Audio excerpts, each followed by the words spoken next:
ዶክተር ጥላሁን እስማኤል ከኃላፊነታቸው ለቀዋል። የኢትዮጵያ የሰነደ መዋለ ንዋዮች ገበያ የመጀመሪያው ዋና ስራ አስፈጻሚ የነበሩት ዶክተር ጥላሁን ከኃላፊነት መልቀቃቸውን ተከትሎ በአመራር ላይ የሽግግር ሂደት መደረጉ ታውቋል። የገበያው የዳይሬክተሮች ቦርድ ወይዘሮ ዮዲት ካሳን የዋና ስራ አስፈጻሚ አድርጎ ሾሟል። 8 ኢትዮጵያውያን ከኢስቶኒያ ለላቲቪያ ተላልፈው ተሰጡ። የኢስቶኒያ የፖሊስና ድንበር ጥበቃ ቦርድ እንዳስታወቀው 8 ኢትዮጵያውያን በህገወጥ መንገድ ከቤላሩስ ተነስተው በላቲቪያ በኩል ወደ አውሮፓ ህብረት ክልል በመግባታቸው ነው እርምጃው የተወሰደው። እንዲህ ያለ እርምጃ ሲወሰድ ይህ የመጀመሪያው ነው ተብሏል። ኢትዮጵያውያኑ ባለፈው ሰኞ በሁለት ቡድን ሆነው በኢስቶኒያ መዲና ታሊን በሚገኝ የመናፈሻ ስፍራ ውስጥ ሲዘዋወሩ ነበር የተያዙት።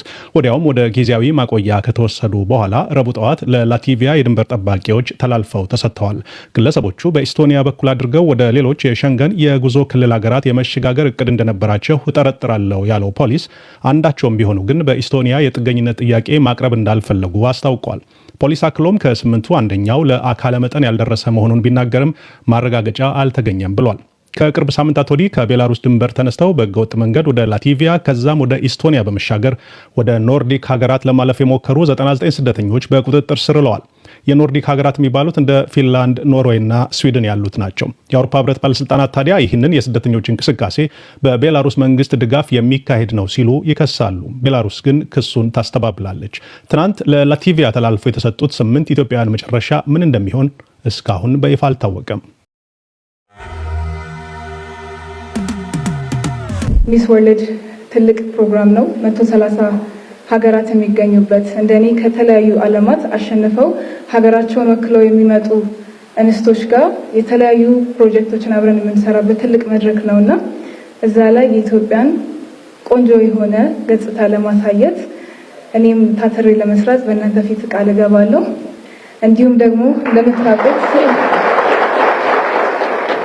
በአብዛኛው አሁን ሚዲያ ላይ ሲተላለፍ የሰማችሁት ነገር አለ፣ የታላቅ እህቴ ህልፈት ማለት ነው። እሱም ግን ሳያስቆመኝ እሷን በደንብ አኩርቼ ሀገሬንም አኩርቼ እናንተንም አኩርቼ እንድመጣ በጸሎታችሁ እንድታስቡኝ እላለሁ። ቀጣይ ውድድር ሚስ ወርልድ ፋይናሉ የሚሆነው ሴፕቴምበር 5 ላይ ነው። 130 ሀገራት ነው የሚገኙበት። እንደኔ ኢትዮጵያን ወክዬ እንደምሄደውላ ከተለያዩ ዓለማት ሲመጡ የተለያዩ እንስቶች ይኖራሉ። በጣም ትልቅ ውድድር ነው። የተለያዩ ቻሌንጆች አሉት። ታለንት፣ ሄድ ቱ ሄድ፣ ቶፕ ሞዴል፣ መልቲሚዲያ አዋርድ፣ ቢዩቲ ዊዝ ፐርፐዝ የተለያዩ ቻሌንጆች አሉ። ይህንን ቻሌንጆች እንግዲህ አልፈን ለጥሩ ውጤት እንደምንበቃ ተስፋ አለኝ።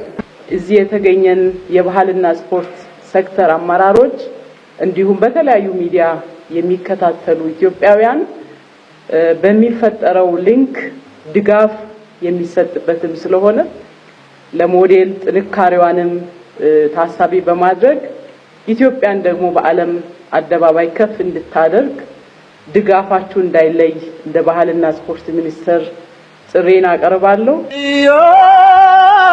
ኢትዮጵያ